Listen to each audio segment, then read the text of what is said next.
Tempo. Esse mesmo que teima em passar rápido demais é geralmente a razão desse andar apressado, vendo só o que está na altura dos olhos.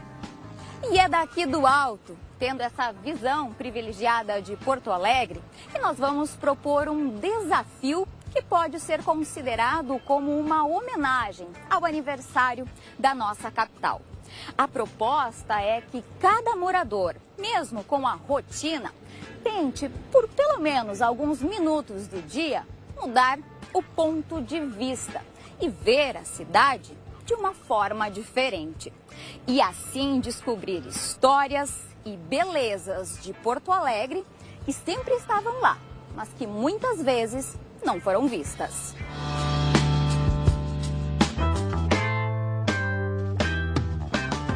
E o Centro Histórico é um dos melhores locais da capital para começar essa redescoberta. Quem nos ajuda a ter um novo olhar daquilo que vemos todos os dias é o arquiteto Vladimir Roman. Ele e o colega Rodrigo Poltozzi fizeram um guia da arquitetura de Porto Alegre, que é quase um roteiro de belezas que normalmente não são vistas. E aí começa a caminhar a pé e perceber, olhar para um outro ângulo. Não tem muito movimento, tu vai perceber riquezas que tu jamais percebeu no centro, no teu bairro, né? E aí isso vai fazer com que tu reconheça essa riqueza da cidade. Ele é imponente e ocupa um quarteirão inteiro no centro de Porto Alegre. Não tem como não ver o prédio da prefeitura. Mas será que ele é realmente percebido? Finalizado em 1901, foi projetado por um arquiteto italiano escolhido pelo então presidente do estado, Júlio de Castilhos, que na época exigiu que a construção representasse a ideologia positivista. Essa representação está na estrutura e nos elementos espalhados pela fachada.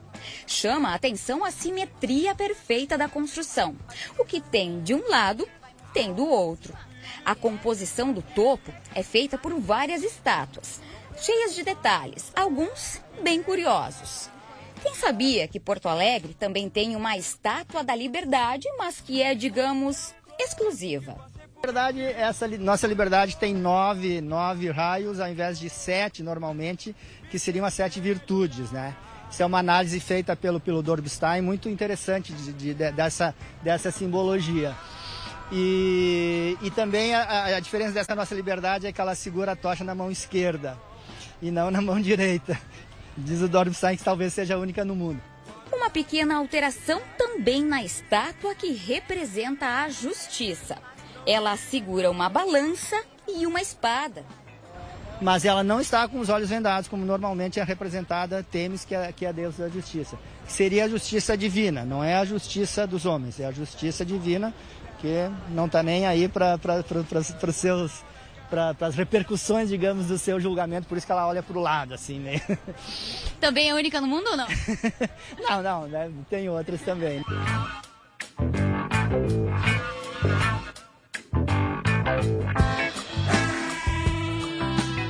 Só mesmo olhando assim para cima, para perceber que o prédio onde funcionava o Banco Nacional do Comércio não é só um paredão de pedras.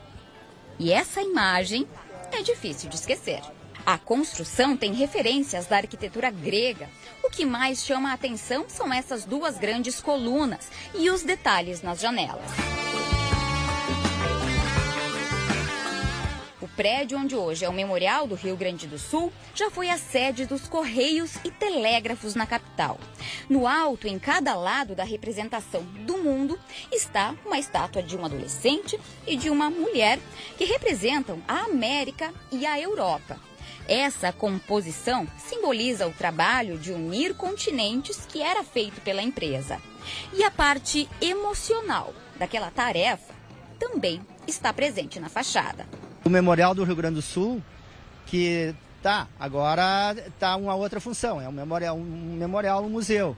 Mas tu percebe na fachada que tem uma estatuária com, digamos, tem um mundo com duas figuras que representam a América e a Europa. que unem esses dois continentes. E uma mulher lendo uma carta acompanhada do filho, tu vai se lembrar que aquilo foi a sede dos Correios, né? Então tem essa relação histórica nas fachadas. Ao lado está o prédio onde funcionava a Delegacia Fiscal do Tesouro Nacional, hoje Museu de Arte do Rio Grande do Sul. As estátuas na fachada representam as principais fontes de riqueza.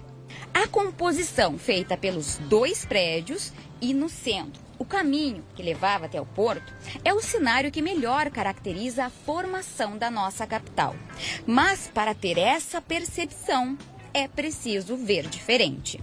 São muros e janelas e sei lá, veículos, né, que tu não percebe nada. Agora, se tu ergue o olhar, tu tem esse enquadramento novo. Tu percebe, tu consegue ler esse espaço. Tu tem uma leitura diferente do espaço urbano relacionado com a história.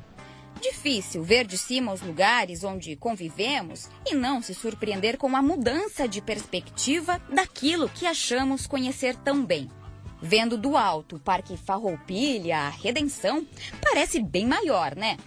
E esse ângulo tira um pouco também a imponência da chaminé do gasômetro. As imagens foram feitas pelo Jean. Ele é analista de sistemas e um apaixonado por fotografia desde a infância. E foi pela lente da câmera que ele aguçou a visão e hoje consegue ver belezas em lugares comuns que passa todos os dias sem dar atenção.